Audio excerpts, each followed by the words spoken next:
Hello and a very warm welcome to the brand new edition of Policy Watch with your host Kriti Mishra. The Department of Science and Technology has published the Draft National Science, Technology and Innovation Policy 2020.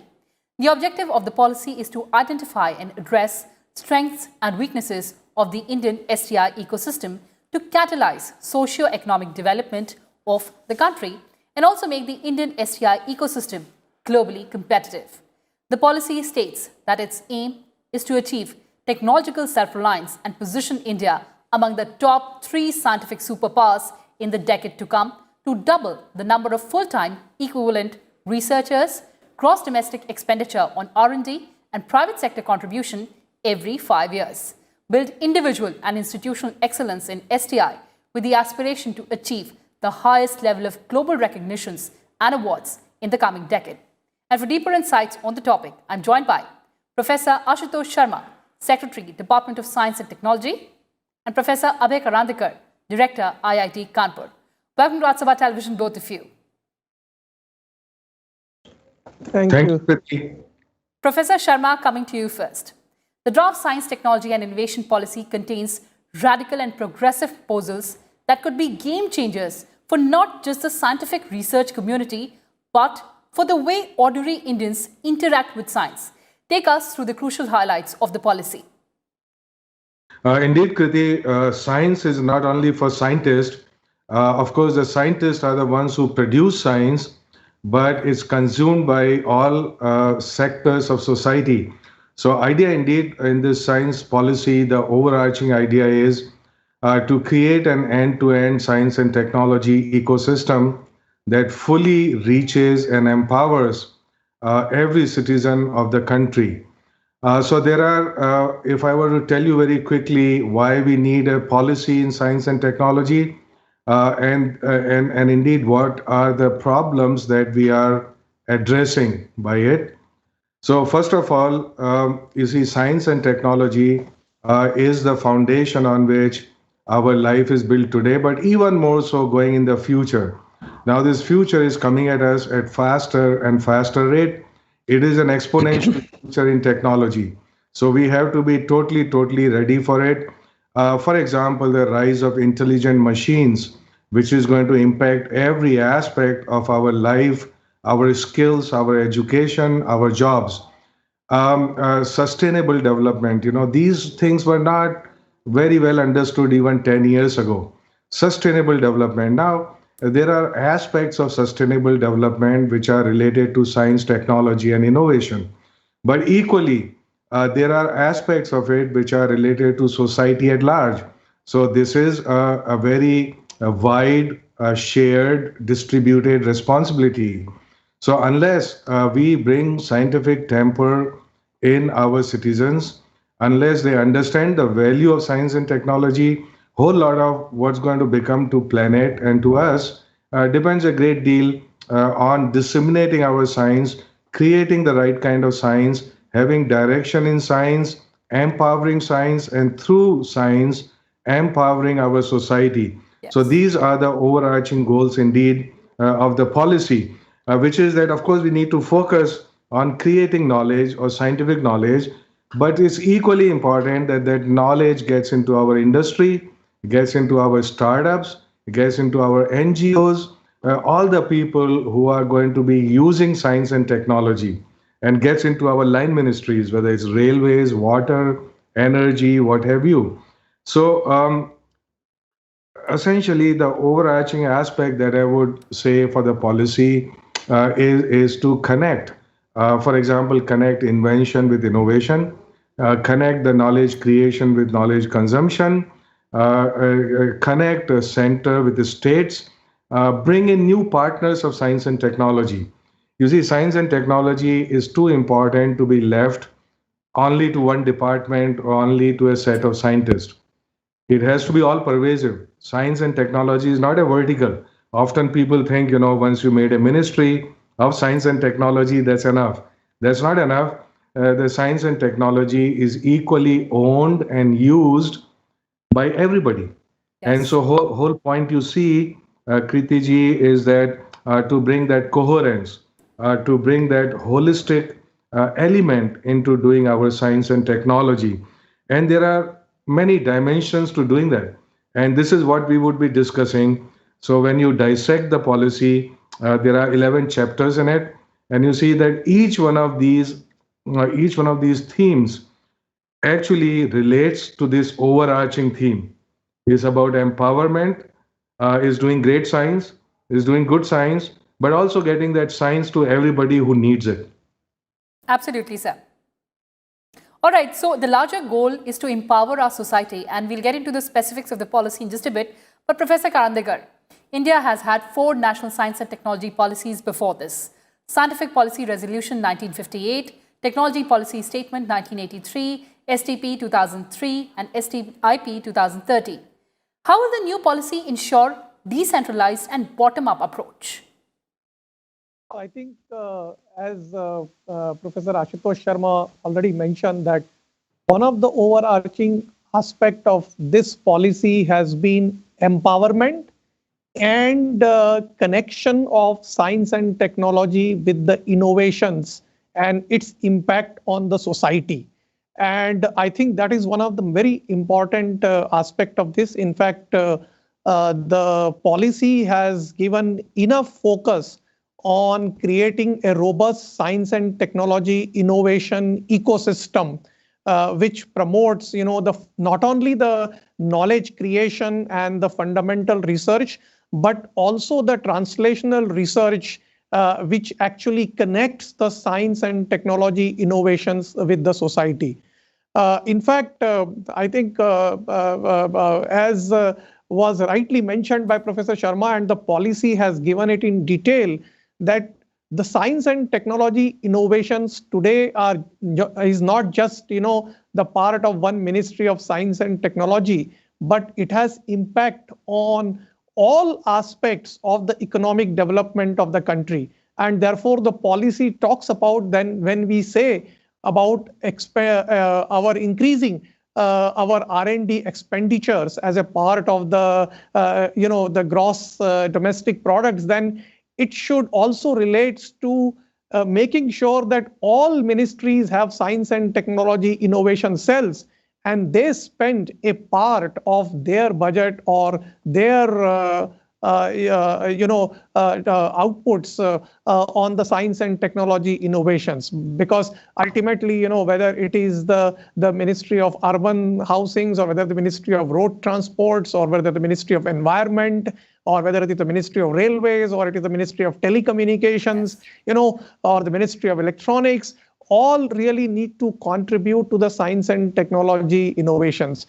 And of course, the other emphasis is on the interdisciplinary and collaborative research, which is also a very significant aspect of this policy, because now again, we cannot do the scientific or technology innovations by just becoming an expert of one field. True. You really need to do this collaborative research. You really need to do multidisciplinary research or interdisciplinary research in order to make a big impact, both from the point of view of knowledge creations and also from the point of view of societal impact, which ultimately contributes to the economic growth of the country. So I think these are really, I would say, in my opinion, are some of the aspects that were sort of different from the previous policies. And in fact, that is why this policy is also rightly named as Science, Technology and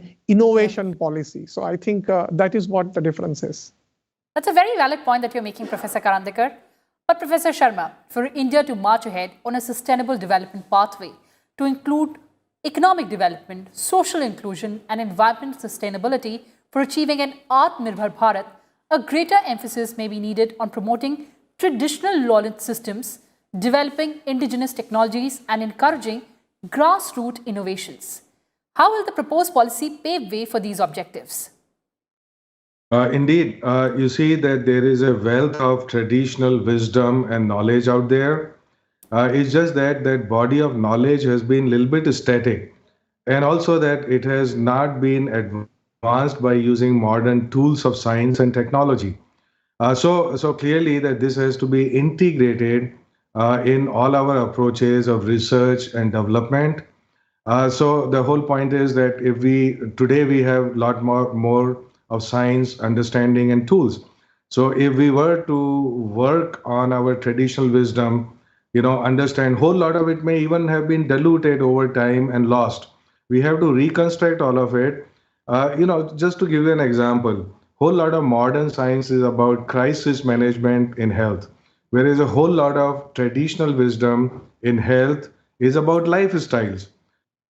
So it's something that we need to integrate in our modern ways of doing, health management, for example.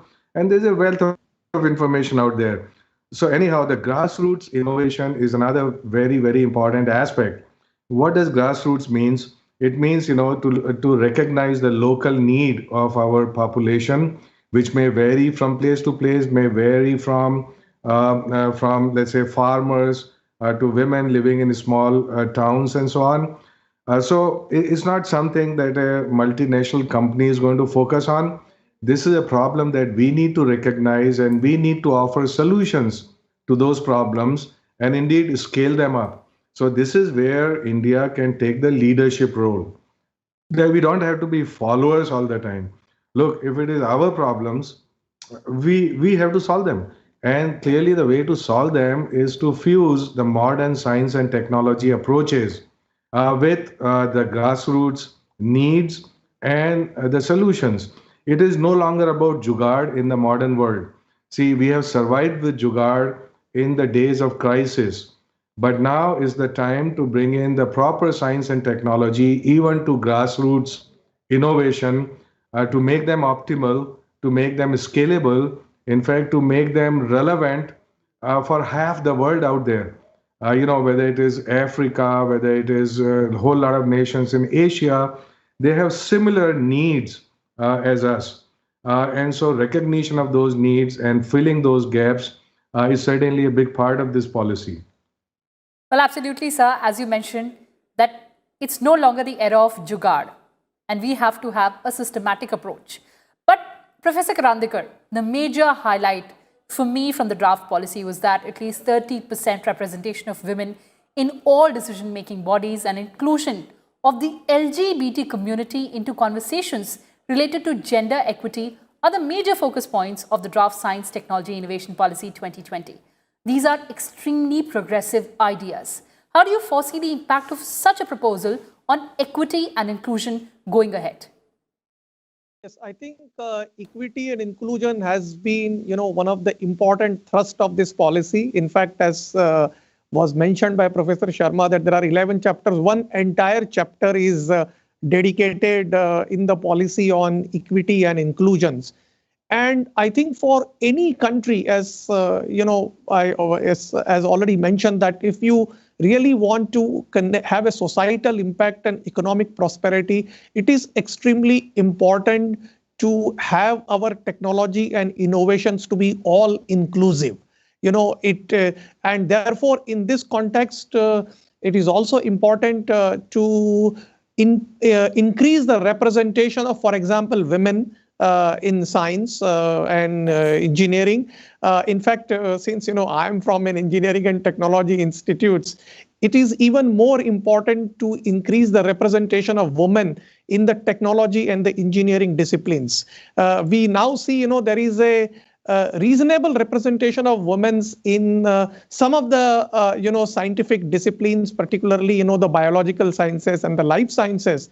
But the representation of women, particularly in the technology and the engineering disciplines, has not been quite adequate. And I think this policy emphasizes a thrust on this, and it is really imperative for higher educational institutions and our other scientific institutions to take a decisive step to increase the representations of women and make it all inclusive. So I think let me just very quickly add to that. What Yes, Dr. Karandikar said is very true. See, one aspect of diversity, which includes gender is the biggest part of diversity and inclusion, And so are the young people, empowering young people at an early stage. So now, one aspect of this diversity in gender is clearly the socio-economic impact. We cannot have a society and economy which is running on a single wheel. That is very clear. But even beyond that, diversity has a very special meaning. The meaning is that you see that all our problems, whether it is sustainable development, whole lot of these problems involve different perspectives. They involve different stakeholder bases. So we cannot have diversity of perspectives in addressing our problems fully unless women are a big part of it. So having different perspectives and understanding our problems and offering relevant solutions for them and taking these solutions forward, we require everybody's participation. So gender equity inclusion is not simply a lip service. It has a very deep fundamental meaning. And these deep fundamental meaning, in fact, you see in nature. Now, I know I'm going a little bit away from what you were asking, but this is so, so important for our viewers to understand that there is diversity in nature. You Yes. see, when you talk about movement, it's not everybody walks. Some people, fishes swim, some fly. So there are so much diversity, and the reason is very simple. If you don't have diversity, then you may be very optimal, but we are all clones of each other, and clones of each other, they would all fall the same way. The first virus, which is fatal for one, will be fatal for all, Right. right? So diversity brings the meaning of robustness. So no matter what the challenge is, you have many different ways of dealing with it. You have a lot of different perspectives. Yes, sir. Indeed, as was pointed out, that this policy is very focused on those aspects. Just to give you an example, there's going to be a new rating and ranking framework. Other Yes, words, sir. whatever we cannot measure, we cannot make progress in that, we cannot put in right actions. So, it's not to make anybody look bad, but to take stock of where we are as an institution, as different colleges, universities, R&D labs, what have you, so that people are able to measure their progress against certain targets, which are very important for inclusion, Right, for sir. And equity. as you say that the policy also talks about ease of doing research and benchmarking.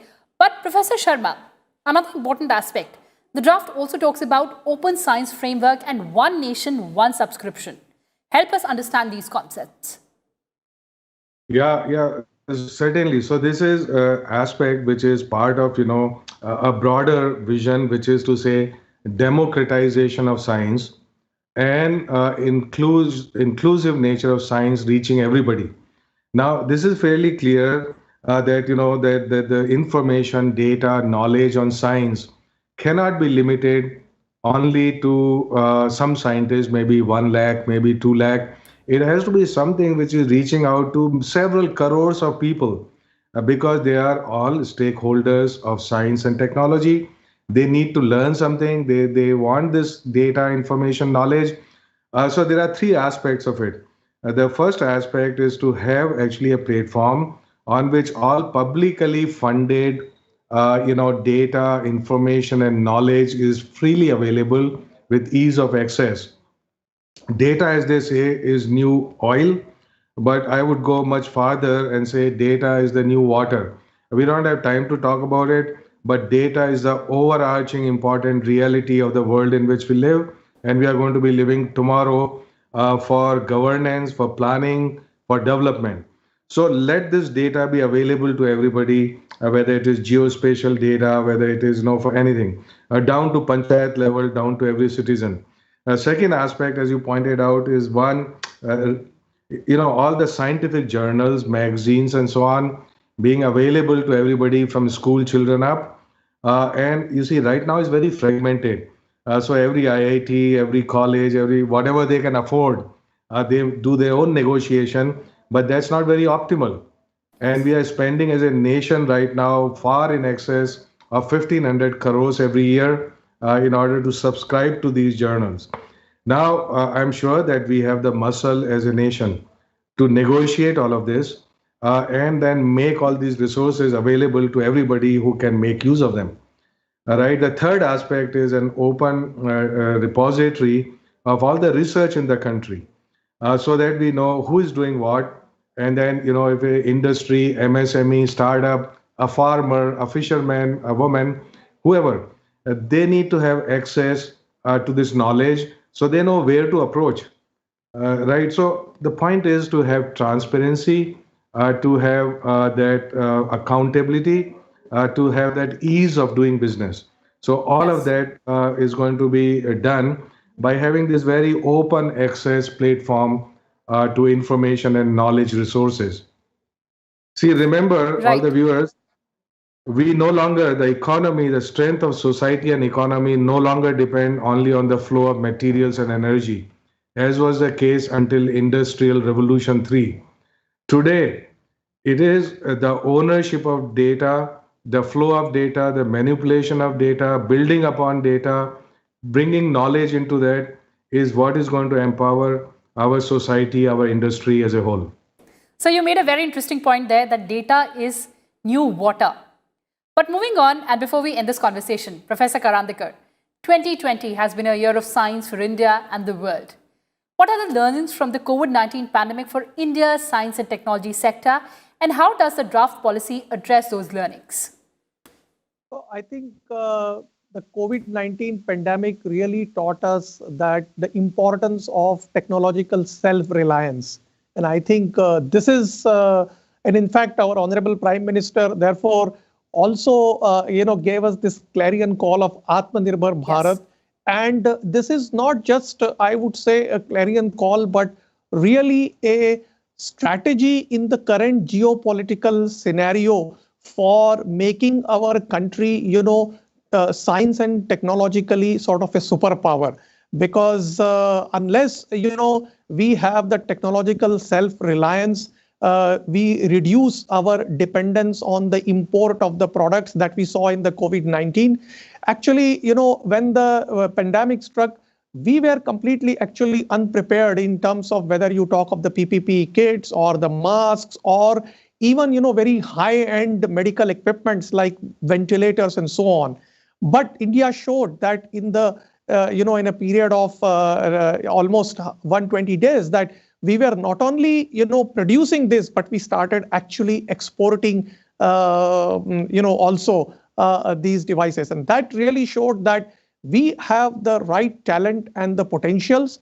What we really need is that to create a sustainable innovation ecosystem, which will make us, the technologically self-reliant, that will create, intellectual property rights, and that will create our business and the entrepreneurship ecosystems also, which can commercialize or productize, these kinds of scientific innovations which are happening in our research labs. And more recently, we have seen this even in the form of the vaccines development as well. So I think this entire thing is very rightly emphasized in the science, technology, and innovation policy. And I'm sure that once the policy gets implemented and put into action, given the potential that the country has in terms of our young scientists, and by having this equity and inclusion of all the strata of the society, we would be able to make a huge impact not only at our national level, but also at the global scale. Professor Sharma, do you agree? Closing comments, last 30 seconds. Yeah, no, I totally agree. Not only agree, of course, I would just add that you see the key point is this. We have strengths in our silos, but our weaknesses have been them working together, which means the connects between these silos. Now, what are these silos? They are often described as the three major silos, which are described as the triple helix, which is called the government, industry, academia, and R&D. I start calling them now a love triangle. So three parts of this triangle: government, industry, academia. You see, they all work. We some of them generate knowledge, but that knowledge then get consumed in the industry, right? So now, what happened in COVID-19 time is that there was a clear purpose, there was a clear direction. This is what we need. We need ventilator, which is world class. Yes. There's no doubt about it. And so all of these three love triangle people, they came together spontaneously, right? So we didn't have to push anybody. So now, so the message here is, look, if we can define what are the critical products and technologies in which we need to be Atmanirbhar, then these three people working together, co-owning that, sharing that vision, and not really competing with each other, Yes. and not totally understanding each other, that would actually do it. And this is part of this policy. Not Well, only that, absolutely. Right, sir. And the focus science is to and make technology, Indian of STI course. ecosystem globally competitive. On that note, thank you so much for joining us on this erudite discussion. So that's all we had for you in this edition of Policy Watch. Thanks for watching and stay tuned to Rajya Sabha Television.